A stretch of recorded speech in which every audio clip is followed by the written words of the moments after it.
ইনি হচ্ছে আমার মাসি আর ইনি হচ্ছে গিয়ে আমার মেসো। এরপরে আমরা সবাই এক এক করে ছবি তুলে নিই। তোমরা কমেন্টে অবশ্যই জানিও সবাইকে কিরকম লাগছে, আমাকে কিরকম লাগছে। তোমরা অবশ্যই ওদের দুজনকে আশীর্বাদ করো।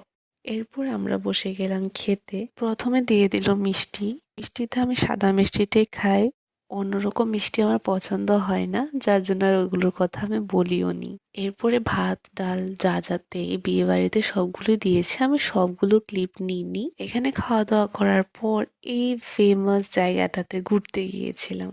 এটা কোন জায়গা যারা যারা চেনো অবশ্যই আমাকে কমেন্ট করে জানিও। মাসির বাড়ির ওইখানেই এই জায়গাটা, তার জন্য আসা হলো, না হলে কোনো প্ল্যান ছিল না এখানে আসার। এই জায়গাটার সাথে একটা বুদ্ধ মন্দির আছে, যেটার ছবিও অনেক দেখেছি আমি ফেসবুকে। অনেকেই গিয়েছে এই জায়গাতে। তোমরা কে কে গিয়েছো, কিরকম লেগেছে আমাকে বলো তো কমেন্ট করে। আর তোমাদের যদি সেম কোশ্চেন